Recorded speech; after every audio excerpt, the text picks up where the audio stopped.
بسم الله الرحمن الرحيم. واعتصموا بحبل الله جميعا ولا تفرقوا. وقال رسول الله صلى الله عليه وسلم: الفتنة نائمة، لعن الله من أيقظها.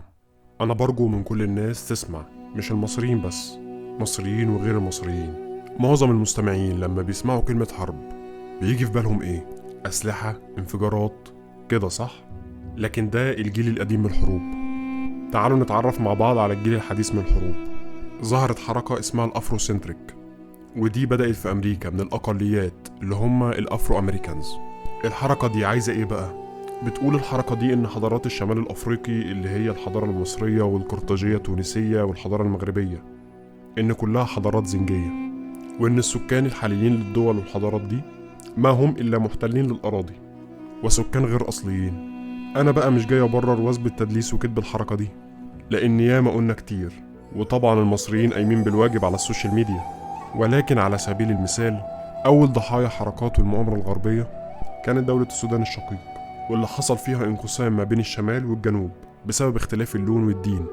والتاني مرة الشعب السوداني بيتساء من الحركات الغربية، وبيطبقوا التدليس الغربي بإنساب الحضارة المصرية للسودان، مع إن السودان عندها حضارة قديمة اسمها الحضارة الكرمية، وليها آثار وملوك، حضارة عريقة لو انت سوداني تعتز بيها جدا. طول عمر مصر والسودان بلد واحد، لازم كل شخص يعتز بهويته وحضارته وشخصيته. وأنا خلال ردي على الأشخاص المغيبين اكتشفت إن الانسياق ورا الحركات الغربية هو ناتج عن قلة التعليم ونقص التوعية. والناس اللي كانت متابعاني الفترة الأخيرة لاحظت إن أنا أسلوبي كان عنيف في الرد على داعمين الحركات الغربية، وأنا ما ببقاش حابب أستخدم الأسلوب ده. اعذروني، هويتي وبدافع عنها. بس في الأول وفي الآخر داعمين الحركات الغربية مش هيوصلوا بحاجة، لأن البلد دي محمية من ربنا قبل ما تكون محمية بولادها وشعبها. أنا كل اللي بتمناه إن السودان تنهض وترجع وتبقى أحسن بلد في الدنيا. والاقتراح مواضيع نتكلم فيها ابعتولي على الدايركت، وشكرا.